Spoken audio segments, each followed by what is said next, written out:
New here at 9:30, all this week we've been telling you about the urgent work being done right now by Colorado volunteers in East Africa. Yeah, they're trying to meet the ambitious goal of helping install more than 4,000 water wells in remote villages where the drinking water is unsafe. But as I found out days ago when I joined them on their mission to Malawi, fresh water is not all they're doing to improve lives over there.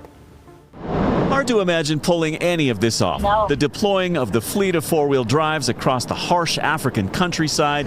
Yeah, I feel good. The preparing 19 American volunteers to finalize the installation of safe, sustainable water wells in the most remote villages of Malawi. These are ratchet straps. And the organizing of the tons of gear it takes to carry out the mission. And these are bungee cords galore. Hard to imagine any of it happening without the help of Jim Nussbaumer of Estes Park. You'll see it in the field. A retired software engineer from Colorado, Jim's been traveling to Malawi with a nonprofit called Marian Medical Mission since 1999.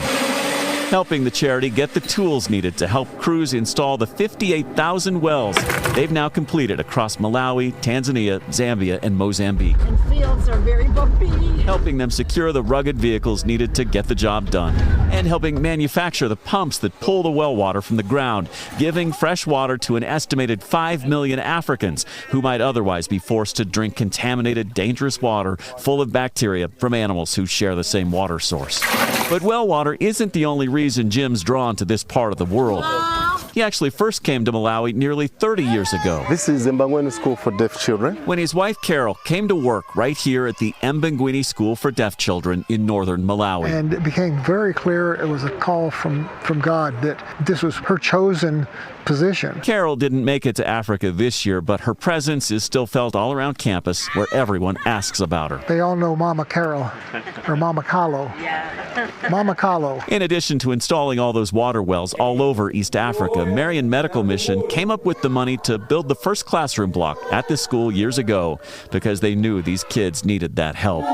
And they've helped build several new buildings for the students in the years since. These are all the boys. Jim and Carol decided to take things a step further, honoring Jim's late parents by funding the boys' hostel here on campus. Looks big until you look at the bunks. Some 80 boys now have a home away from home at this specialized school, thanks to a very special Colorado couple. The school educates about 200 deaf and hard of hearing students and students with developmental disabilities too. They travel from up to 100 miles away and stay there for weeks at a time, learning sign language and other skills. And it's just one way this Colorado couple has deep roots thousands of miles away from home. Yeah, this is our vegetable garden. Just a few yards from the dorm building their family funded, you'll find the Carol and Jim Nussbaumer Garden. It was planted about 2 weeks ago. Where students and others are hard at work growing fresh food in a country where a lack of nutrition often rivals the lack of clean water. And we got seeds for several years from a local manufacturer or distributor in Colorado. There are lots of ways to help people in need over here. And Jim and his wife and a couple dozen other American volunteers in one of the poorest, least developed regions in the world have found lots of ways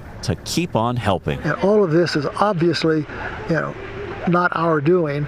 Okay, there's no question the whole thing was preordained.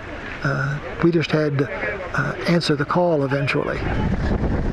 And they certainly have answered that call. To learn more about Marian Medical Mission and how you could help cover the cost of a well for a village in that part of Africa, check out this story on our website, kdvr.com. Funny story, I met Jim and his wife Carol years and years ago while I was working on a different story. Oh. And then Jim told me, hey, I'm with this group. We go to Malawi every year. You should come with us sometime.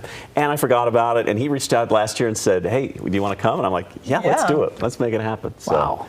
So, great guy. They seem like wonderful people. They are great people, and they're doing so much more than just installing these water wells. Right, obviously contributing like they did and everything else that's going on down there. Boy, I'll tell you, it's a reminder, isn't it? I mean, you saw it firsthand, but it just takes, I think we take a lot for granted. So much for granted. And then you see that, and you see the kids and stuff like that. It's just, it's amazing. Well, and the kids are just emanating this joy. They really are. It's beautiful people in a beautiful place, and they're getting a lot of beautiful help from people, too. And more stories tomorrow and Friday. More stories tomorrow and Friday, for sure.